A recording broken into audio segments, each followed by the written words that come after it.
Assalamualaikum warahmatullahi wabarakatuh. Salam sejahtera untuk kita semua. Salam semangat. Bagaimana kabar kalian semua? Pak doakan semoga kita semua selalu mendapatkan kesehatan dan keselamatan Allah Subhanahu wa taala. Amin ya rabbal alamin.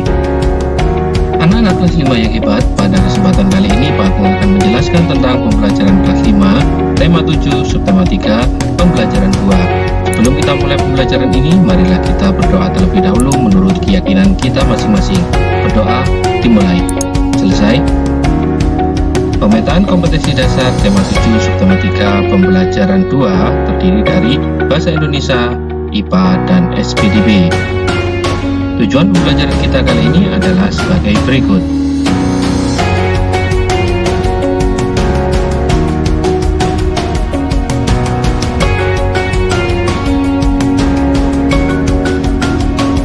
Baik anak-anak, apakah kalian sudah siap untuk menerima materi hari ini dari Pak Agung? Jika kalian sudah siap, mari anak-anak kalian perhatikan penjelasan ini dari awal sampai akhir, karena di akhir pembelajaran nanti ada soal-soal yang harus kalian kerjakan. Selamat menyaksikan.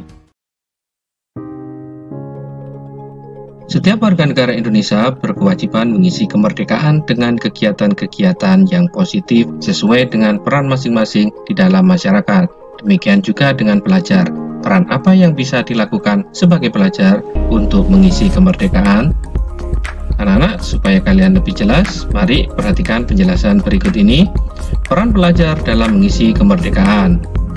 Ayo membaca. Negara Kesatuan Republik Indonesia kini telah menjadi negara yang berdaulat dan merdeka. Sebagai negara yang telah merdeka, adalah tugas warga negaranya untuk melakukan kegiatan-kegiatan mengisi kemerdekaan sesuai dengan peran masing-masing.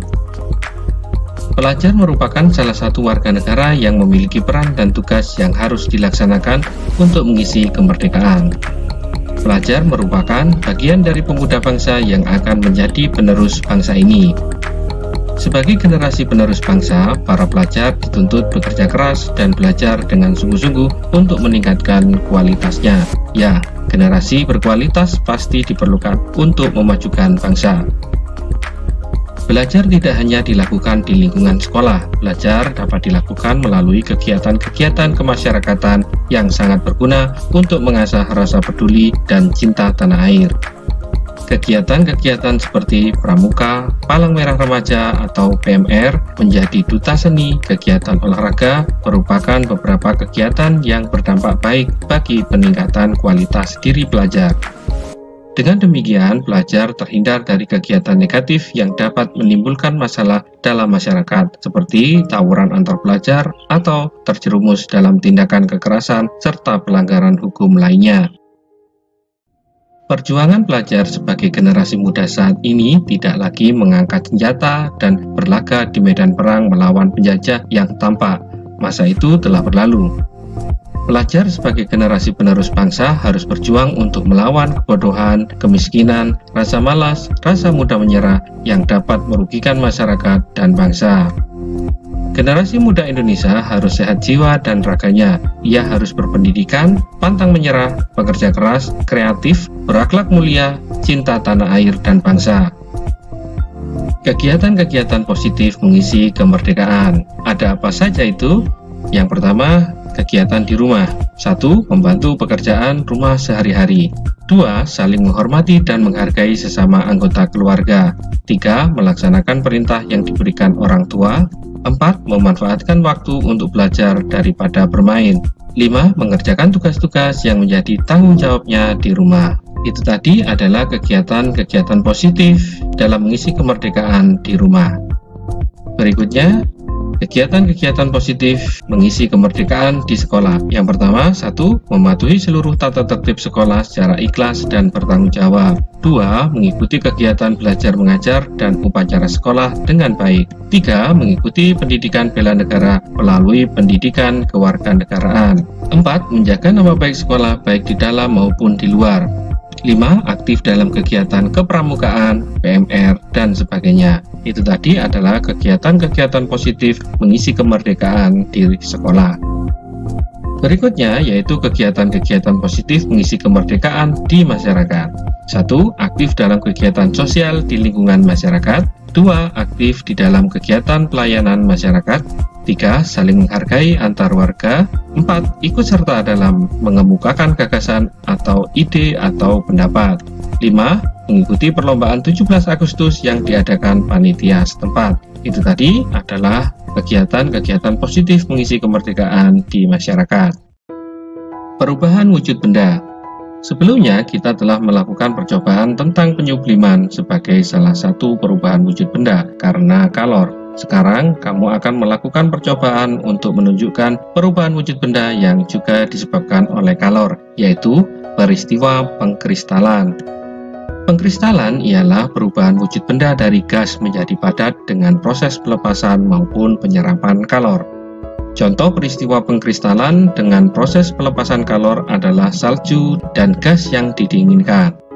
Contoh peristiwa pengkristalan dengan penyerapan kalor adalah pada proses pembuatan garam. Garam dibuat dari air laut, kemudian diuapkan dengan sinar matahari di dalam petak-petak hingga tersisa kristal-kristal garam. Contoh perubahan wujud benda mengkristal. Nah, perhatikan gambar berikut ini. Yang pertama, gambar terjadinya salju. Kedua, gambar terjadinya es di dalam kulkas. Berikutnya yaitu proses pembuatan garam, dan yang terakhir adalah proses pembuatan gula pasir. Itu tadi adalah contoh perubahan wujud benda dengan mengkristal. Karya seni rupa daerah Indonesia. Sebagai generasi penerus bangsa, kita tentu tahu bahwa pelajar harus berusaha untuk meningkatkan kualitas dirinya. Selain memahami ilmu pengetahuan, seorang pelajar juga harus dapat menyeimbangkan dirinya dengan kemampuan untuk memahami dan menikmati keindahan di sekitarnya. Salah satu keindahan yang dapat dinikmati adalah seni rupa. Hasil karya seni rupa telah menjadi bagian dari peradaban manusia, termasuk nenek moyang kita. Bentuk seni rupa daerah seperti 1. Seni tekstil atau batik, tenun, dan songket. 2. Seni anyam. 3. Seni ukir. 4. Seni keramik. 5. Seni lukis. Dan yang keenam adalah seni patung. Itu tadi adalah bentuk seni rupa daerah. Nah, sekarang kita akan membaca tentang bacaan yang berjudul Seni Rupa Daerah Indonesia.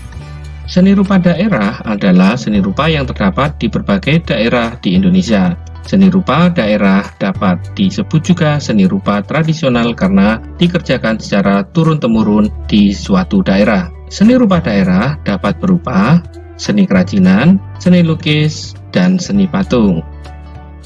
Seni lukis daerah. Seni lukis adalah seni menggambarkan objek-objek berupa pemandangan alam, tumbuhan, binatang, manusia, benda di alam untuk menimbulkan perasaan keindahan.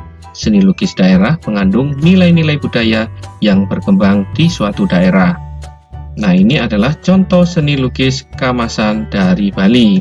Berikutnya yaitu contoh seni lukis kaca dari Cirebon. Yang kedua adalah seni patung daerah. Seni patung adalah seni membuat bentuk manusia atau binatang dengan bahan yang lunak atau bahan keras. Patung dari bahan lunak dibuat dengan teknik membentuk, sedangkan patung dari bahan keras dibuat dengan teknik meraut atau memahat.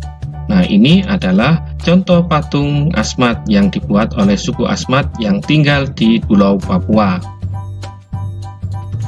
Yang ketiga yaitu seni kriya. Seni kriya merupakan seni kerajinan dalam membuat benda-benda pakai berdasarkan kegunaan dan keindahannya dalam kehidupan sehari-hari. Berbagai jenis kriya dapat dijumpai sehari-hari seperti seni tekstil berupa batik, songket, dan tenun. Nah, ini adalah contoh seni kriya. Yang pertama adalah kain songket, kain batik, dan kain sarung.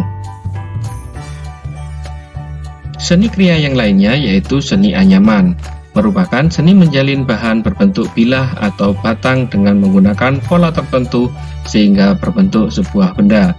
Seni anyam dibuat untuk memenuhi kebutuhan untuk membuat wadah-wadah dengan menggunakan bahan alam yang tersedia. Bahan-bahan yang digunakan pun sangat beragam, misalnya bilah bambu, rotan, lidi, akar-akaran, pelepah pisang, dan daun pandan. Nah, ini contoh seni anyaman dari rotan. Berikutnya yaitu seni anyaman dari bambu. Seni kriya yang lain yaitu seni ukir. Seni ukir juga telah lama menjadi bagian kehidupan masyarakat di berbagai daerah di Indonesia. Seni ukir menggunakan motif tertentu yang memiliki makna dan keunikan tersendiri sesuai dengan budaya masyarakat. Ini adalah contoh gambar motif ukir Bali. Berikutnya, di sini adalah motif ukir Jepara. Nah, tugas kalian di rumah anak-anak, jawablah pertanyaan-pertanyaan di bawah ini. Nah, di sini ada 10 soal yang harus kalian kerjakan. Jika kalian memperhatikan penjelasan Pak Agung dari awal sampai akhir ini, kalian bisa mengerjakan pertanyaan-pertanyaan ini dengan mudah. Sebelum mengerjakan, jangan lupa berdoa terlebih dahulu supaya diberikan kemudahan berpikir dan kecerdasan oleh Allah Subhanahu wa taala. Amin ya rabbal alamin. Demikian materi kelas 5 tema 7 subtema 3 pembelajaran 2. Semoga pembelajaran kali ini dapat bermanfaat dan menambah motivasi belajar serta mempermudah dalam pemahaman materi. Tetap semangat belajar di rumah, selalu berdoa supaya pandemi ini cepat berakhir.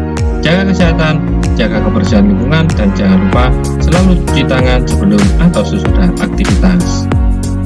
Sebelum kita tutup pembelajaran ini, marilah kita berdoa terlebih dahulu. Berdoa dimulai. Selesai. Terima kasih sudah menyaksikan video pembelajaran ini. Sampai berjumpa lagi pada materi selanjutnya. Wassalamualaikum warahmatullahi wabarakatuh.